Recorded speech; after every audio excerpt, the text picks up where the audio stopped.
I did expect but we'll pick up on Karen, fine.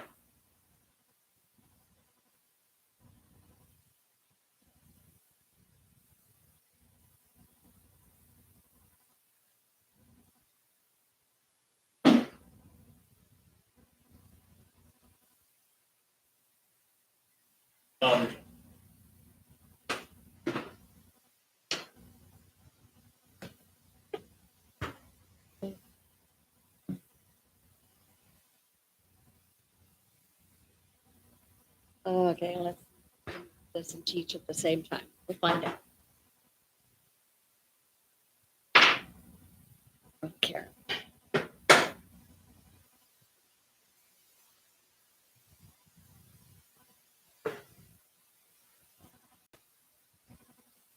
Okay.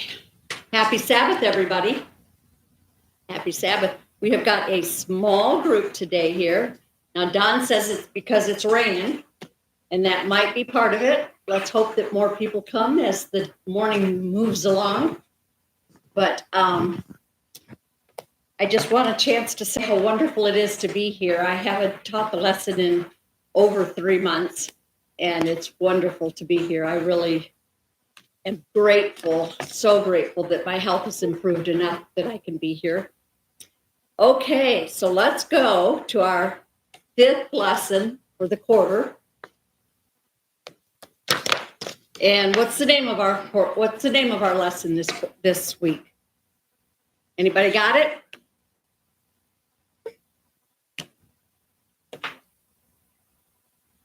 It's all to the glory of God. And this is the first time that they take us all the way to Thursday before they tell us what all to the glory of God, how it relates to the lesson all week long. So I'm going, when are they going to tell us about all to the glory of God? I had to get all the way to Thursday to find out just what the lesson was going to say about the title of our lesson. Usually they let us know right at the very beginning.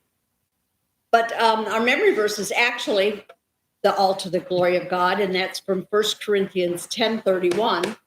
And just to get us started, it's therefore, whether you eat or drink or whatever you do, all to the glory of God. And we will be studying what that really means in this lesson. So if we want to open our Bibles to 1 Corinthians, and I haven't been here for Sabbath school to know how the lessons have gone lately, but I know that chapters 5, 6, and 7 all went together, mostly talking about different sexual immoralities that are not acceptable to God. And then all of a sudden it changes to chapter 8, and it's talking about food sacrifices to idols and that sort of thing. And it seems as though they're abruptly 2 different topics. Last week we were studying the sexual immorality, and then all of a sudden we're switching to idols. The lesson points out that when the Bible was written, there were no chapters, no divided up by verses, and people have done that since when they printed the Bible. But originally it was all just one big transcript for the letter.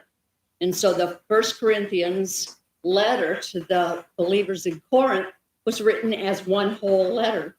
And it does, as we'll find out in this lesson, that it does tie in with what you guys were studying last week. But we're going to go to a different topic. So last week we saw that by being a temple of the Holy Spirit, one can flee from sexual immorality. This week, we will see that one can flee from idolatry by being all to the glory of God, by doing all to the glory of God.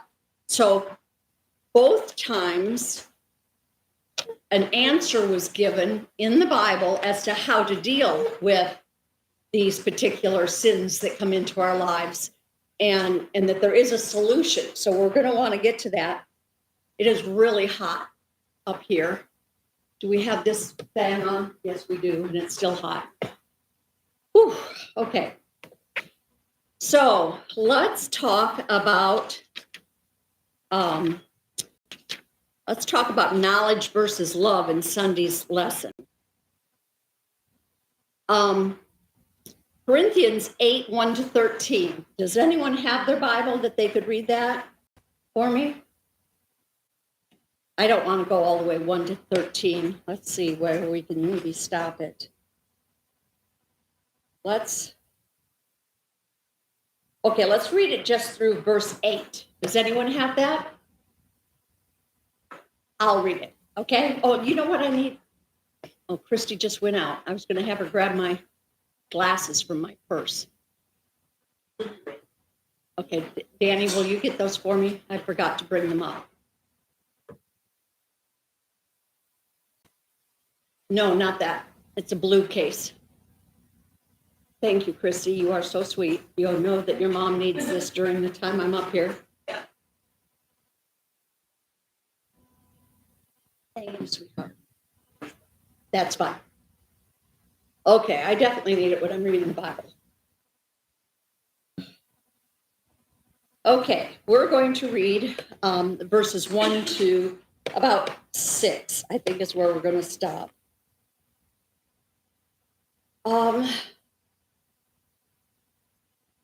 Now about food sacrificed to idols. Now, do we have trouble with that today? Do we have trouble with worrying about whether our food was sacrificed to idols? Is that something we worry about? Idols as in God, other people's gods that they would sacrifice and then we end up eating the meat from it. We really don't run into that exact problem today.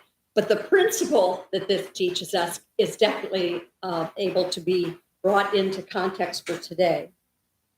So now about food sacrificed to idols. We know that we all possess knowledge. Knowledge puffs up, but love builds up. How is it, let me take a second here. How is it that knowledge puffs up? Anybody? How is it that just knowing something can puff you up? How about somebody that is very talented? Let's say whether it's playing an instrument or they're very talented at preaching, they're very talented at singing. If they have the knowledge of how to do that, can they become pumped up? Could they get puffed up with that? Because they're really good at it. And after they perform, people say, oh, that was beautiful. I really love that. So here, Paul is saying, be careful with that puff knowledge can puff up, but love edifies. So is that the word it used? But love builds up, it says here. Love builds up. So I know that when I play the piano, I'm not very talented, so I'm not really in that very talented part, but I love to play the piano. But I never even sit down to practice at home or to play here that I don't ask God to bless it to be a blessing for someone else. Because I don't want for 1 minute to think that talent is anything to do with me. I have a poster over my piano that says, talent is God's gift to you. What you do with it is your gift back to God. So I think very strongly about how something that God has given me as a gift, so not to any great benefit, but God has given me the ability to play the piano. And I love playing the piano. And I love playing between services. That's my favorite time to play because nobody's really listening. But I'll tell you what, I'd never, ever do it that I don't say, let someone feel close to God because of my playing. And I don't know who's in the congregation when I'm playing, but God knows that maybe a song will spark a memory, a song that they, in their head, they're singing the words, and that song might touch their hearts. I don't leave it up to me to pick out the songs that will absolutely speak to your hearts. But when I start out my playing with God, let this lead someone to you, let this be a blessing to the people of my church, then let him do the rest, right? Let him do the rest. So I think that knowledge, if you know how to do something, it can turn into something selfish. And that's what he means, is that you get puffed up about it. But love, when you do it out of love for Christ and love for mankind, our church congregation or whoever, then you're doing it to God's glory. Okay, so let me finish reading, but I just wanted to talk about that. The man who thinks, let me put these back on. I wish I could see y'all if it were on. They're on, but I can't. The man who thinks he knows something but does not yet know as he ought to know, but the man who loves God is known by God. That's a pretty strong statement that you might not know. You might think you know everything, but it doesn't mean that it's bringing any glory to God. So then, about eating food sacrificed to idols, this is what our lesson on Sunday is about. We know that an idol is nothing at all in the world, and there is no God but one. Or even if there are so-called gods, whether in heaven or on earth, as indeed there are many gods with the little g. I am so hot that my glasses are steaming up. Okay, there are many gods and many lords, yet for us there is but one God, the Father, from whom all things came and for whom we live, and there is but one Lord, Jesus Christ, through whom all things came and through whom we live. But not everyone knows this.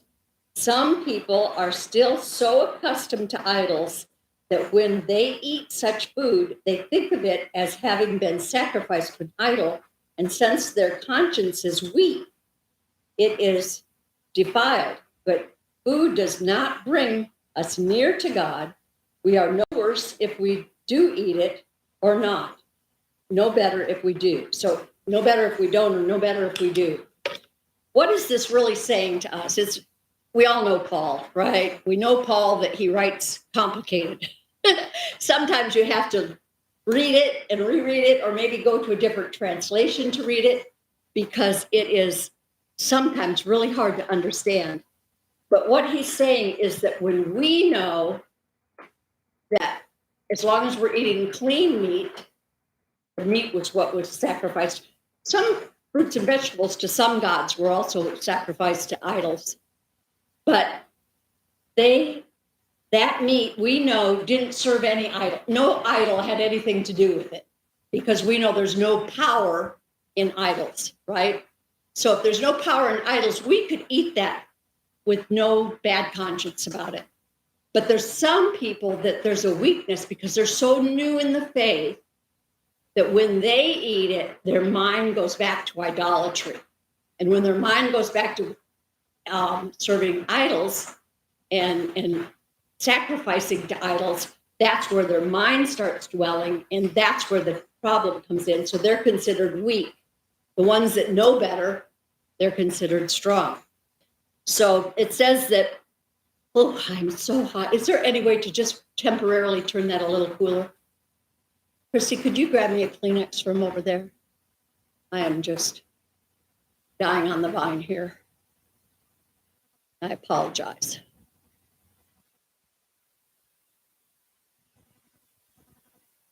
Oh, no, it's all right.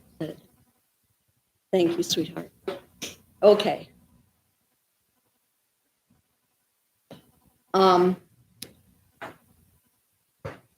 Paul uses the theme of food offered to idols in order to address a deeper issue. Now, this is where it can come into today's life.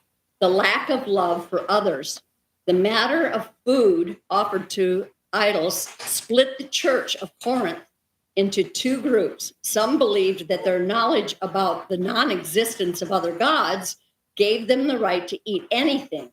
Now, of course, that's anything within the idea of clean food. That doesn't mean anything as in anything. It's just clean food. These are referred to as strong. Those who opposed this behavior are called the weak. Paul uses such a label because they did not overcome some superstitious beliefs that marked their previous pagan experience. When seeing the strong eating food to offer to idols, they might conclude that Christianity and idolatry were compatible. So Paul did not want the strong to become a stumbling block to the weak. We have a saying that don't be a stumbling block, right? Don't we often hear that? Don't let your own, whatever you're doing, be a stumbling block to somebody else. And that's what was happening in Corinth, because they were all new believers. Almost everyone in Corinth, they were all being brought in from a pagan environment. And so with that pagan environment, they had, their mindset was having a hard time leaving their past behind them and moving forward. So when they would see somebody come into town that had been following Jesus for quite a while, that person would, in all good conscience and with all good rights, eat any which way. And these new believers would say, oh, it doesn't matter. But those people that were strong and knew that food didn't matter, they were setting a stumbling block in front of the brand new Christian. I remember, I've probably told this story before because I think it's pretty important. I was in an evangelistic series in the congregation at an evangelistic series. And when it was over, we had a really marvelous baptism. There were several people that came into the church because of this. And that pastor stood up and said, now, if I get to heaven and I find out that any of you pushed something down somebody's throat that they weren't ready for because they're new believers, you're going to have to deal with me. But that's if you get to heaven. And I remember thinking, wow, that's a strong statement. If you even get to heaven. I thought that puts a lot of responsibility on us as to how we deal with a brand new member. My husband came into the church because of this church. The people in this congregation loved him into the church. But if he had come here and everybody said, oh, well, that person's doing this and this person's doing that, and they somehow or another were a negative thing to my husband, he probably would have never found the Lord. But he did, because this church was not shoving anything down a brand new member's throat. And that's what Paul is getting to here, is that we need to love the people that we're around so that we are more conscious of not ever hurting, not ever showing them something that could lead them down the wrong path. We don't want to ever be the stumbling block. So is that reasonably clear? It's a pretty deep subject, and Paul, bless his heart, he had a way of writing that sometimes it's a little hard to understand. I think that pretty much covers that. He does go back to the idea of Deuteronomy 6, 4, and 5. Let's go back. This is a very well-known passage in Deuteronomy 6. Yeah, it's underlined in my Bible.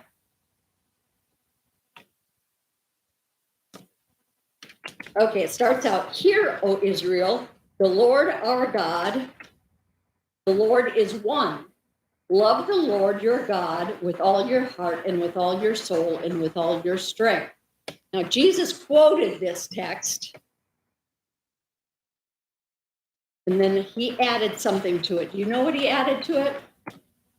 Love the Lord your God with all your heart and with all your soul and with all your strength, and love your neighbor as yourself. Remember how he added that?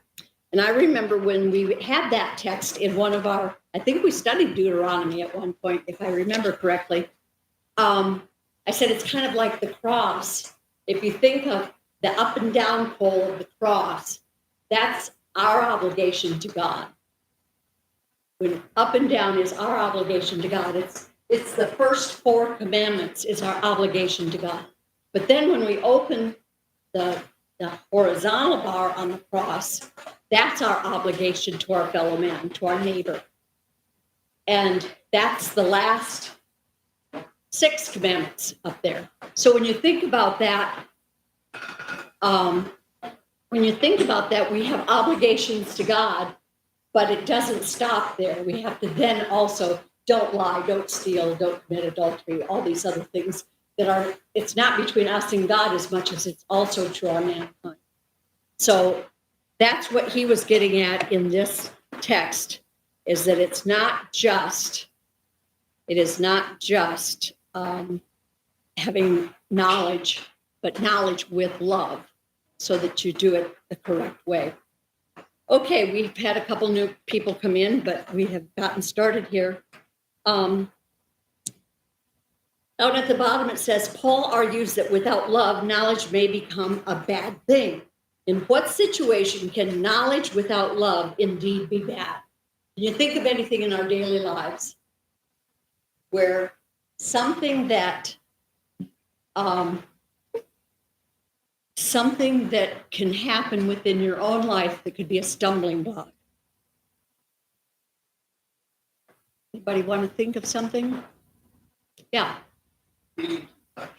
Eating too much. Sorry, eating too much, because then that throws you off with your spiritual life, because then God can't, you know what I mean, reach you in your mind as strong, because then you're more consumed with, snacking and eating and all that stuff. And how is that a stumbling block to a new Christian? If they start seeing you, doing that and stuff like that, they'll think, well, what? Well, then I can do that. Where's his discipline at? Okay. Where's his? Or it could lead them astray, especially if gluttony, being drawn to food more than you should be, is a problem for them.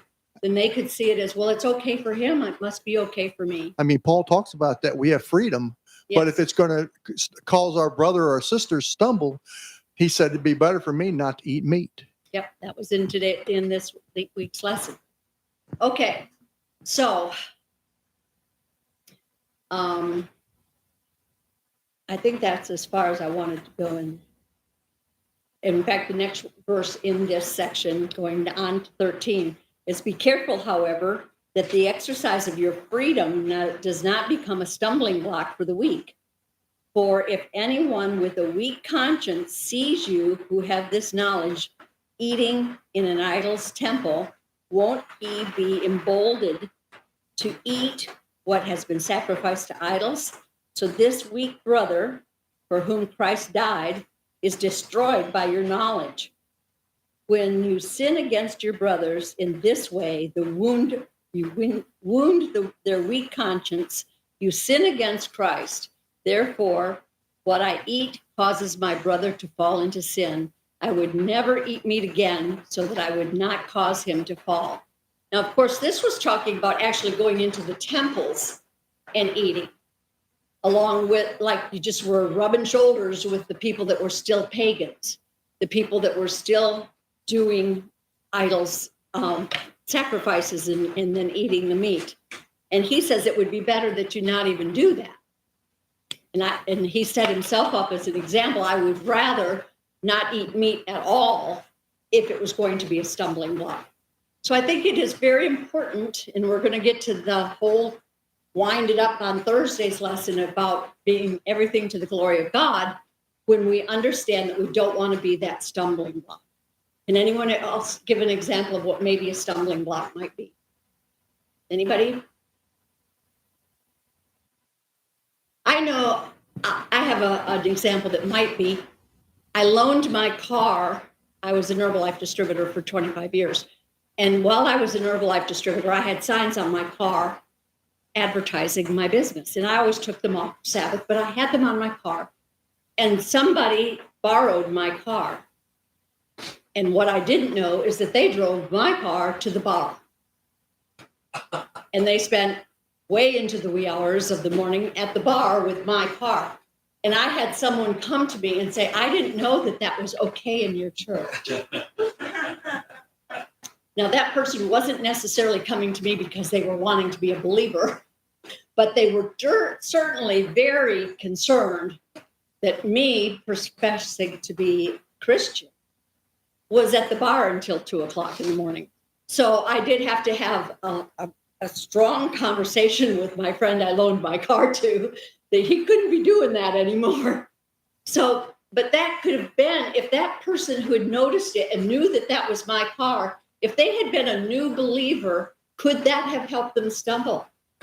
They could say, well, Karen goes to the bar. Why can't we go to the bar?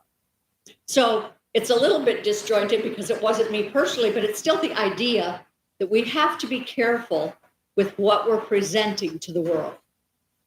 Does anyone else want to speak up to an exact example, or shall we move on? Okay. Okay. That's a, I don't know what this is on, but Is that coming through? I can hardly hear it. Good out back. Is it out? It's good? Okay. but it's a clear reason why we are not to judge, because we always don't know the circumstances beyond what we see happening. This machine makes too much noise. Yeah, why we're not to judge, There we because sometimes things are happening beyond what we know, that it really isn't what it seems to be. Mm-hmm. That's right. That's all part of thank goodness we're not the judge, because we could be pretty quick to judge something that isn't true at all. Okay. Thank you, Debbie, for that insight. Okay. In Monday's lesson, we get into selfless love. And this is where Paul takes a chance to bring up a few things that could end up being, it says, one cannot forget, let me put my glasses back on. One cannot forget, though, that the Bible was not, written in chapters. I already said all that. Okay. He mentions to eat or drink. Here, food and drink represent to receive material support from those whom he ministered. That isn't right. Oh, here we go. I skipped a line. Here, food and drink represents financial assistance in general. Now, I hadn't really thought about thinking about food and drink being a financial situation, that it was representing financial. But how do we get our food? How do we get what we drink? We have to pay for it. So in a way, it is financial, right? So it says, Paul had the right to receive material support from those whom he ministered. Other religious leaders in this time used to do just that, but he didn't. Instead, he supported himself by making tents. So he did not take advantage of the fact that he had a right to, within his ministry, collect funds towards his food and drink. He could have had a stipend, so to speak, for his food and his drink. But he chose, now, at first blush, this might seem like he's doing a little bit of this, patting himself on the back. Do you think he was saying this to pat himself on the back? We know that's not very likely, very unlikely, because we do see Paul's character on an ongoing basis through all of his books, and he was all about love. But he chose to not take money towards food and drink because he had a profession that he could continually do while he was preaching, and that was making tents.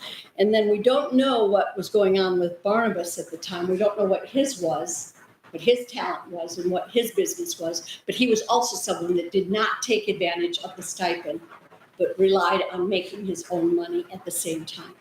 So I think it's important to see that Paul is saying this because it might not apply to everyone. Some people do take a stipend, and there's nothing wrong with that. It is a freedom to do that, to take a stipend. But then it says the next one was to take along a believing wife. And it said a married apostle was allowed to make a missionary journey with his wife at the church's expense. So they could have, and I think they mentioned Cephas, who was it? Let me see.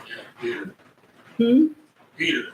Well, they also mentioned Priscilla and Aquila, and they mentioned a couple others. So what that's going to do is that's going to say, if you have a wife and she wants to come along, now during his ministry, we never saw Peter talking about his wife. We know he was married because he talked about his mother-in-law, right? Right. So we know in the Gospels that he was a married man. Now, whether that wife came along with him in the ministry, I'm not sure that we have any examples of that. But he had the right. It was his right. And that would be at the church's expense. In other words, there was money available to take your wife along. Now, we know that Paul wasn't married, or at least we are certainly He says, I have chosen not to take a wife. So he was not married, but he could have been, and he could have taken advantage of this stipend, but he didn't. So I think what Paul is getting at here is not so much to say, well, I didn't do it, but it's the idea that we have to all decide for ourselves. Where is our heart? Are we using that? Are we using that privilege correctly? Are we using it within the service of Jesus? So I think it's a personal thing to decide, but we do have the freedom. Okay, go ahead, Roy. Yeah. We have to be accountable. And there is not a lot of accountability sometimes in church activities or employment. And we need to see more of that. I used to keep a notebook of everything I did that day. Mm-hmm. If I laid around the house and took a rest, that's what I wrote down. And if I went shopping and then visited a church member and then did something else, whatever I did, I wrote it down and where I was so that people would know they're getting their money's worth. Mm-hmm. And I think we all should do that, one level or another. A good example of that in my own life, I'm responsible for the money that Christy gets because I am her representative and she gets disability money and I am responsible for that. Whenever I use that money, I jot down groceries for this amount or whatever. It isn't an exact, but if I were to deviate from that, a couple of times her money comes on the 1st and mine does not come until the 3rd. And I have borrowed from her money from the government that has nothing for me. I borrowed like $100 to get me through till the 3rd. But I write it down and then I put the date that I gave it back. Because I truly believe that it's my responsibility. You talked about our responsibility. It's our responsibility to be aware of how something might look in the future to someone or whatever. So I think that it is important to be accountable. And you mentioned being accountable. Yeah. Fair and transparent. Fair and transparent. Very good. Absolutely. Okay. And it says to refrain from working for a living. Paul and Barnabas had the right to earn wages for their missionary work. Paul made tents for a living, and I just said this we don't know about Barnabas, what his occupation was. Paul developed the idea in 1 Corinthians 9:6 in order to show that it was fair for him and Barnabas to earn a living from the church. The Lord himself commanded those who preach the gospel should live from the gospel. So the permission is there. If you are a minister or a missionary, you do have the absolute biblical right to accept money from the church to do these things. And I think it's important that we know what these privileges are. And then, like we have all said, to stay responsible for it and accountable for it. Paul presents himself as an example of self-denial. And again, this is a case where he's not patting himself on the back, even though at first blush it might seem that's what he's doing. But he is saying that there's a choice. There is a choice, and we all have that choice because the privilege is there. Yes, bro. In the Old Testament, when they had the wilderness sanctuary, the priests were dedicated to the work of God. Good example. For the ministry, and they did not receive a physical land inheritance among their brothers. Right. So when somebody brought an offering, then that priest who did the work got a piece of that offering so he and his family could eat. That's right. So they were supported from the offerings. So they didn't have land given to them that they could then raise some sheep. They didn't have Right. land for them that they could plant some wheat or some corn or whatever it is that they wanted to plant. They didn't have that at all in in Canaan when they finally made it to the promised land. So they were, in fact, being supported by everyone else in of God's people. Okay, so that was a very good example right there. Okay, now in Tuesday's lesson, it talks about, I don't have much more time and I want to for sure get to Thursdays. Learning from the past. This is where, how many of you have heard the Exodus story and said, I would never bow down? I mean, they had just walked through the Red Sea. They had just heard the voice of God, or they just got water from a rock. How on earth would they bow down to an idol? It just didn't make any sense at all. We say that. We say that when we read it. But how many times have we gone through a really blessed time by God? And we have, I'll get to you in a second.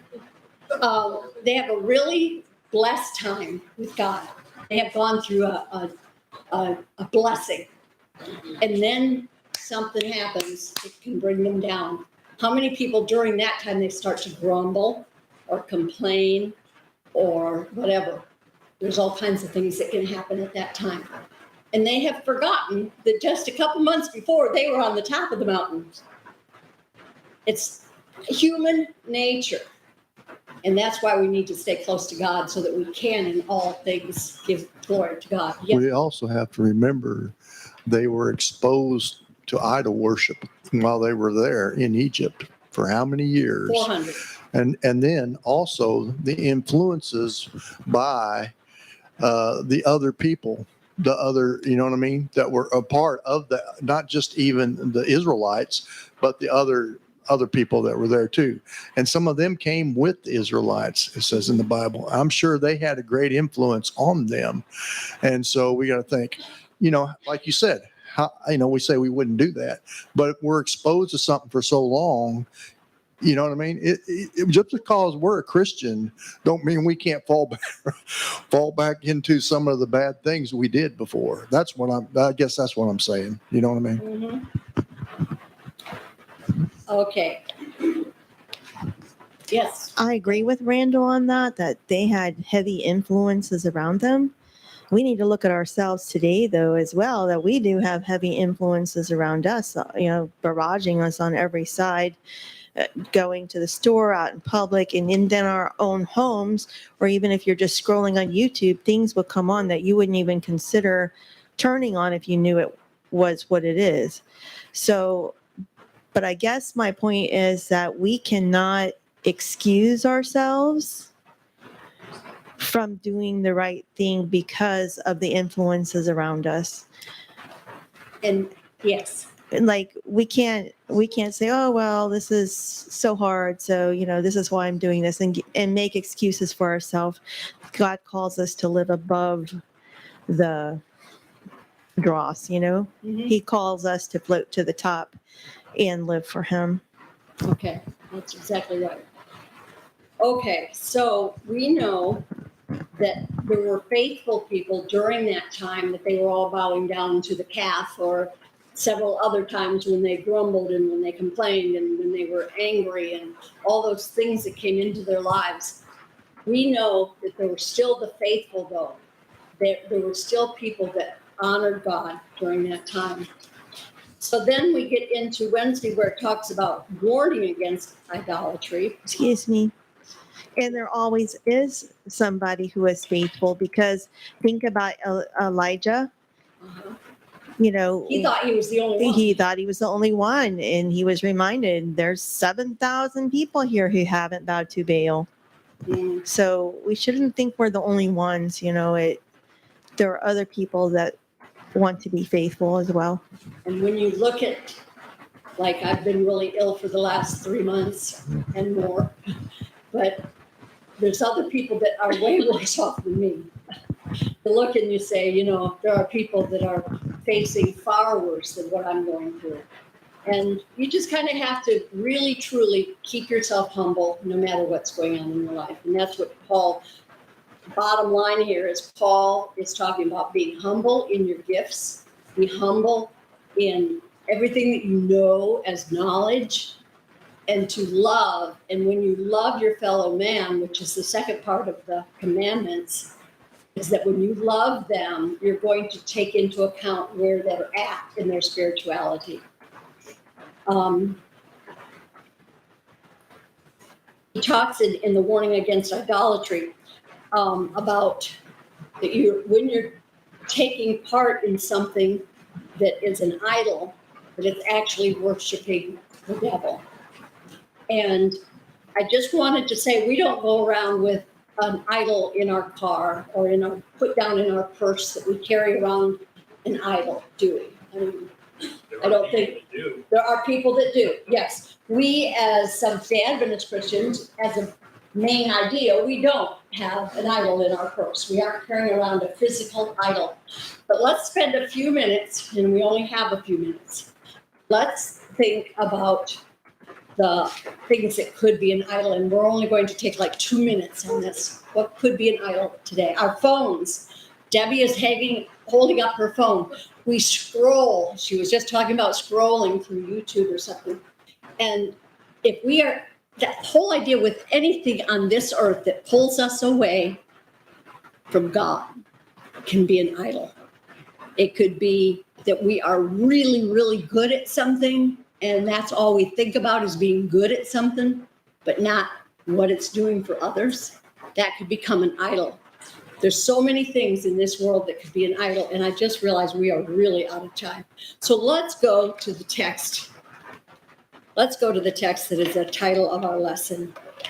Let's go to 1 Corinthians 10. We've been covering 8, 9, and 10 in this lesson. I haven't read a lot of it, but 8, 9, and 10 was this week. And let's go to verse 23. Okay. Move these on. I love verse 23. I have it underlined. It says, everything is permissible, but not everything is beneficial. Let's just talk about that for just 1 second. What does that mean? I think his Randall's original idea of gluttony of food could be there, where it's permissible to eat food. Right. But if you overeat food, Right. that's not beneficial. Right. And plus, it's not healthy for you. It's gonna cause you problems after a while. But not everything is constructed. Here it goes on to say, but everything is beneficial. Everything is permissible, but not everything is constructive. Nobody should seek his own good, but the good of others. I think this is a wonderful text to keep in mind, that just because something's okay doesn't mean you have to do it, or you don't have to do it to an excess, or you don't have to do it to where you're no longer having that connection between you and God. Okay, so let's drop down to verse 31. And okay, go ahead, Roy. That whole thing could be summed up in don't use excuses for bad behavior. Don't use excuses for bad behavior. Okay, I like that. Okay, let's read verse 31. Does anybody have that pulled up on your Bible? Randall, could you read that for me? I'm reading out of the NIV. It says here that, so whether you eat or drink or whatever you do, do it all for the glory of God. Okay. Is that all encompassing? Is that all encompassing? It is, isn't it? Do all to the glory of God. No matter what you're doing, do it all to the glory of God. And I think that comes back to the idea of self-monitoring, thinking about, is what I'm doing or what am I getting ready to do? Does this bring glory to God? Will we live a completely different life if we literally thought of that before every decision gets made vital in our mind? If we had the chance to think through something and truly think of it in this context, we might decide not to do something that we were getting ready to do. And I think that when we put this is the gospel right here. This is the gospel. Do it all to the glory of God. and that we don't want to be a stumbling block for others. It's another point that came out in this week's lesson. That we need to be accountable for our own actions. But when you give your life every morning to Jesus and ask him to guide every single step, every single decision, help me be kind, help me be the person I need to be, let my light shine. When we have that kind of a prayer first thing in the morning and we recall it all through the day, and we ask ourselves when we get ready to do something, is this going to bring glory to God? We are going to be way further ahead. Now we know that what we do is not what's saving us. Okay, salvation is a gift. So it's not saving us, but what it is doing is it's reflecting to everyone else around us, and it's affecting our life. If we keep going down the wrong path, what's going to happen? We're going to keep going down the wrong path.